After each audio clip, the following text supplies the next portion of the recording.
sick, no shite. Hello, welcome back to the Xinae Frequency. This is Christina, and tonight I want to share the story of Cinnamon Rae. Not just the music, but where she came from and why she means so much to me. Cinnamon Rae did not just appear out of nowhere. She came from a little girl with a tape recorder in her hand and a heart that was always making songs. You guessed it, I was that little girl. My mom gave me a tape recorder for my birthday, and I carried it around with me, making up songs as I went. I was probably around 8 years old, and I would just sing whatever came to mind. Years later, my family found one of those tapes with all my little songs on it, and we all had a good laugh. But looking back now, that was the beginning. Music was already there, songwriting was already there. It was a part of me before I even understood what it would become. As I got older, my love for singing stayed with me. When I was a teenager, I used to sing for my friends. I would sing a cappella with no music in the background, just the music in my head and my voice following along. They would request songs, and one of the most requested was I Remember You by Skid Row. I sang that song until I could hit every single note. I think that may be where my love of holding notes began. If you listen closely to my songs, a lot of them have long lines, stretched out phrases, and notes that linger. I have always loved that kind of power in a voice.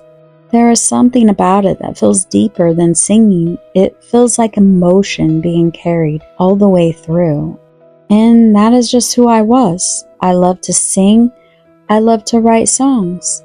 But somewhere along the way, I started caring too much about what people thought. I started overthinking everything. How do I look? How do I sound? What am I wearing?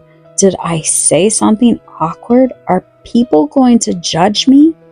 And once all of that gets into your head, it becomes hard to relax enough to simply sing. So even though I never stopped loving music, and I never stopped writing music, I stopped feeling comfortable sharing that part of myself out loud.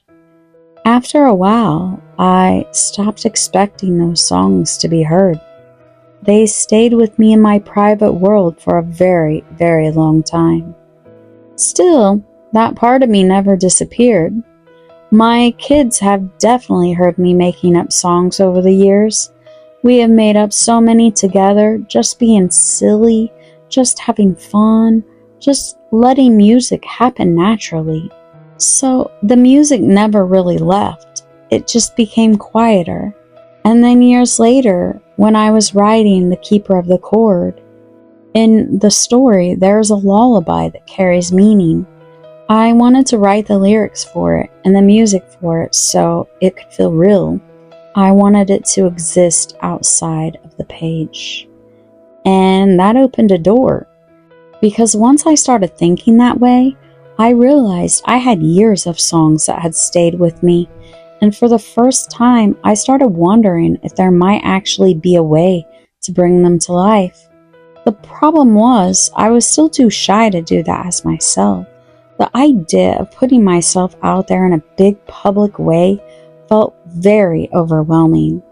But technology changed things for me. It gave me a different way to approach music, a softer way, a safer way. It gave me enough distance to create without feeling completely exposed. So I decided to try it. I pulled out the lyrics I had written over the years, and one of the earliest songs was one I wrote when I was just 15 years old. That song was called See You Again. It was basically the crush anthem of a teenage girl, and in a lot of ways, that became the beginning of Cinnamon Rae. With a lot of research, a lot of experimenting, I started shaping that song into something real. Little by little, it stopped being just lyrics on a page and started becoming music I could actually hear.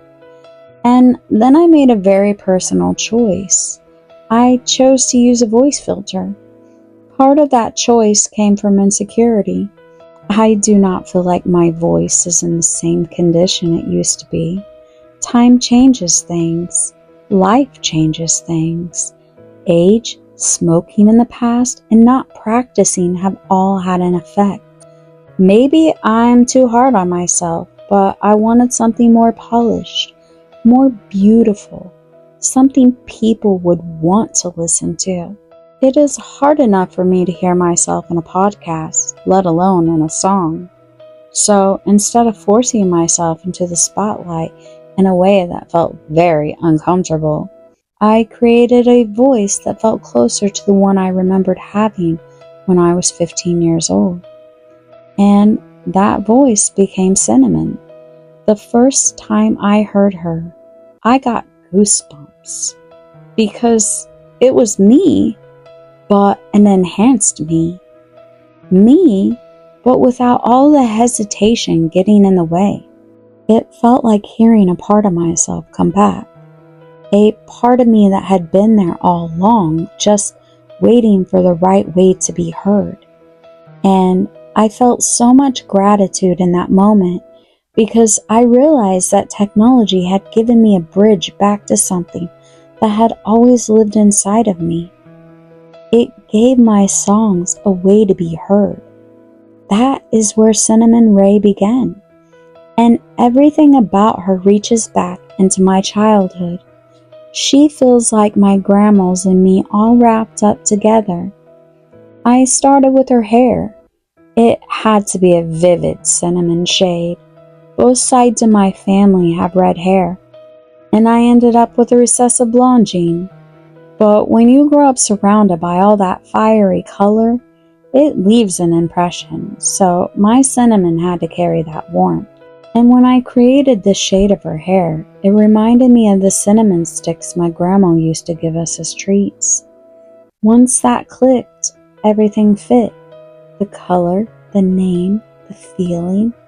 I also did not want Cinnamon to be about a face. I wanted her to be about the hair, the feeling, the music itself. I wanted the music to speak for itself, and I loved the way that became part of her story. So we released the songs. See You Again was the first. Then came The Strongest Love, which I wrote after my first husband and I ended our marriage. Then came Pumpkin Lights, which brought in something lighter, more playful, more seasonal. And later came Christmas Glow, a song that carries a big piece of my childhood in it. But Cinnamon has always been more than a list of songs. Cinnamon is the survivor in me. She is the ray of sunshine that comes out from behind a dark cloud. She comes from a childhood that was not always easy, but she also comes from the part of me that escaped through music, through dreams, through imagination. She is also a choice to create something warm, something safe, something uplifting. I think part of that goes back to my grandma. She used to tell me to be careful what I listened to, because words have a way of affecting the way you think. When I was younger, I did not fully understand what she meant. But the older I got, the more I realized how true that was. I did not want Cinnamon's music to pull people into darkness just to entertain them. I wanted it to feel like a place people could rest, a place where softness could still have strength, a place where light could still matter. She is warmth. She is hope. She is comfort. And more than anything, she wants people to know they are not alone. She wants people to feel seen and to remember that the place they are in right now is not their final destination. There is still beauty ahead. There is still a way forward. And I think Cinnamon was created to carry that reminder. That is the making of Cinnamon Rae. She is the childhood memory, teenage heart, years of songwriting, family warmth, and survival wrapped into music. She is the part of me that kept singing even when I got too shy to share it out loud. The songs were always there. They just needed someone to share them. And Cinnamon Rae is how they finally found their voice. If you want to spend a little more time with Cinnamon Rae after tonight, you can find her music under Cinnamon Rae, spelled R-A-E, on most platforms.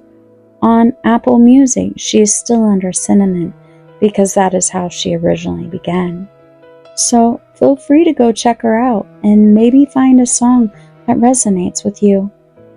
Thank you for being here tonight. This is the Xinae Frequency, and I will talk to you again soon.